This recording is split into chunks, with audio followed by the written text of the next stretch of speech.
လူတွေအားလုံးရဲ့မိဘရဲ့ဘဝမှာလေကိုဖြစ်ချင်တဲ့အရာတွေမဖြစ်ရဘူးကိုလိုချင်တဲ့အရာတွေမရတဲ့အခါကိုစူးစမ်းလိုက်အရာမထင်တဲ့အခိုက်အတန့်တွေကြုံမှုမှာပါအဲ့လိုမျိုးခါကြဦးလာတို့တွေကဘာမှမလုပ်ချင်မကန်ချင်လိုက်အောင်စိတ်ဓာတ်တွေကြပျော့ခွေပြီးတော့အဲ့လိုမျိုးလေ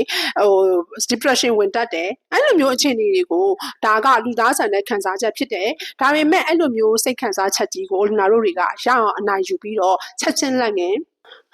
recovery ဖြစ်ဖို့အတွက်ဦးလာတို့ကလုပ်ရမယ်เนาะအဲ့တော့အဲ့လို recovery ဖြစ်သွားတဲ့အခါမှာလည်းအရင်ထက်ကိုပို့ပြီးတော့အရှိန်ဟုန်ပြင်းတဲ့ကြန့်ခိုင်မှုတွေတန်မာမှုတွေနဲ့ဦးလာတို့ကအစပေါင်းများစွာပို့ပြီးတော့စူးစမ်းနိုင်ရမယ်เนาะကိုဖြစ်ချင်တဲ့အရာတွေရဖို့အတွက်အဲ့တော့နံပါတ်1တစ်ချက်အနေနဲ့တငယ်ချင်းတွေသိရမှာကဦးနာတို့ဘဝလူတွေရဲ့ဘဝမှာပေါ့နော်လူတိုင်းမှာဘဝဆက်ခုံမှာတခါကျရင်ဘဝမှာကိုလိုချင်တဲ့ဟာတွေရလို့စိတ်ကြည်နူးချမ်းသာပျော်ရွှင်ပြီးအောင်မြင်မှုတွေရတဲ့အချိန်တွေလည်းရှိသလိုကိုယ့်ရဲ့လိုချင်တာတွေမဖြစ်ဘဲနဲ့ဘဝမှာဆုံးရှုံးပြီးတော့ကြေကွဲထိခိုက်နာကျင်ရတဲ့အခိုက်အတန့်တွေလည်းရှိတယ်အဲ့တော့ကောင်းခြင်းတွေရောဆိုးခြင်းတွေရောဦးနာတို့ရဲ့ဘဝမှာရှိနေတာကဒါကလူဘဝရဲ့အစိတ်ပိုင်းလူသားတိုင်းကရင်ဆိုင်ရတဲ့လူကိုစီဘဝရဲ့အစိတ်ပိုင်းမှာကိုကအဓိကဇက်ဆောင်လေအဲ့တော့အဓိကဇက်ဆောင်ဖြစ်တဲ့ကိုကအဲ့ဒီဟာတွေအားလုံးကိုကြက်ကြက်ခံပြီးအောင်မြင်အောင်ကြော်ဖြတ်နိုင်ရမှာပေါ့နော်တန်မဏိလိုမှာကြောတဲ့စိတ်ဓာတ်နဲ့ဒါကဖြတ်တန်းရမယ်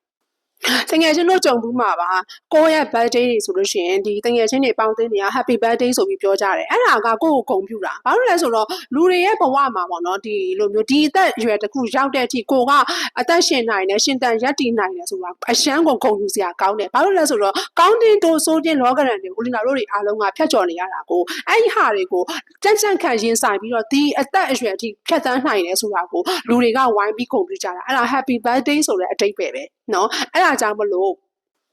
ကောင်းခြင်းဆိုခြင်းအရာအားလုံးကိုအိုလီနာတို့ကအကောင်းဆုံးကြက်ကြက်ခံပြီးရင်ဆိုင်ဖို့လိုအပ်တယ်။နံပါတ်2တစ်ချက်အနေနဲ့ကိုနဲ့ဘသူ့ကိုမှမနှိုင်းရှင်ပါနဲ့။ဘာလို့လဲဆိုတော့လူတော်များများကကိုယ့်ရဲ့ level 2ပဲဖြစ်တော်တော်များပေါ့နော်။သူတို့ရဲ့ဒီဘဝမှာလှပပြီးတော့ပျော်ရွှင်နေတဲ့အစိတ်ပိုင်းလေးတွေပဲ social media မှာချပြကြတာ။ဘသူမှသူတို့ရဲ့ရုန်းကန်ရတာတွေအမှောင်ဘက်ချမ်းကိုချပြရတဲ့လူတွေတော်တော်ရှားတယ်ပေါ့နော်။အဲ့တော့အဲ့ဒါကိုကွာသွားပြီးတော့သူတို့ကတော့ဒီလိုမျိုးတွေအောင်မြင်ချက်ပျော်ရွှင်နေကြပြီးငါမှတော့အဆင်မပြေသေးဘူး။ငါကြမှာဘာဖြစ်နေတာလဲအဲ့လိုမျိုးတွေနှိုင်းရှင်ပြီးကိုကစိတ်တက်ကြပြီးတိမ်ငယ်တတ်တယ်နော်အဲ့တော့အရေးကြီးဆုံးကဘာလဲဆိုတော့သိရမှာကအိုလီနာတို့ရဲ့အဓိကအကြီးမားဆုံးပြိုင်ဘက်ကအိုလီနာတို့ကိုယ်တိုင်ပဲနော်တခြားလူမဟုတ်ဘူးဘာလို့ဆိုတော့သူတို့တခြားလူတွေကသူတို့ဘွားနဲ့သူတို့ကိုကကိုဘွားနဲ့ကိုအဲ့တော့အဓိကပြိုင်ဘက်ကကိုပဲအိုလီနာတို့အခုဒီနေ့ကိုနဲ့မနှက်ဖြန်ကိုဘာလို့နှိုင်းရှင်ရမလဲဆိုတော့မနေ့ကထက်ဒီနေ့ကိုကပို့ပြီးတော့အသိဉာဏ်ပညာမြင့်မားလာတယ်ပြီးတော့ပို့ပြီးတော့စိတ်တက်တွေပို့ပြီးတော့မာကြောပြီးတော့ရှင်းကျက်လာတယ်အတွေးခေါ်တွေကောင်းမွန်တဲ့အတွေးခေါ်တွေဖြစ်လာတယ်အဲ့ဒါမနေ့ကထက်တာလို့မှုပဲငွေကြေးဆိုနဲ့တိုင်းတာဖို့ဆိုတာတက်နော်အသိဉာဏ်ပညာတွေပို့မြင့်မားလာတယ်ပို့ပြီးတော့ရင့်ကျက်လာတယ်ပို့ပြီးတော့ကောင်းမွန်တဲ့လူသားတစ်ယောက်ဖြစ်ပြီးပို့ပြီးတော့မာကြောတဲ့စိတ်ဓာတ်တွေရှိလာတယ်အဲ့ဒါက owner ရဲ့တိုးတက်မှုအဲ့ဒါကို owner တို့နှိုင်းရှင်ရမှာမနေ့ကနဲ့ဒီနေ့နဲ့နော်နောက်ထပ်တစ်ချက်ကကြတော့နံပါတ်3တစ်ချက်ကကိုနာတို့ဘဝရဲ့အကြီးမားဆုံးရှန်သူက owner တို့ကိုယ်တိုင်ပဲနော်မဖြစ်လို့လဲဆိုတော့အဲ့ဒီ အိုလီနာတို့ရဲ့စိတ်ထဲမှာပေါ့နော်စိတ်တက်ကြတယ်ဝမ်းနေတယ်ကြေကွဲတယ်နာကျင်တယ်အရာရာအားလုံးကအိုလီနာတို့စိတ်ပဲအဲ့ဒီရဲ့မကောင်းတဲ့စိတ်တွေကိုတတ်နိုင်အောင်ပေါ့နော်အနိုင်ယူနိုင်တာက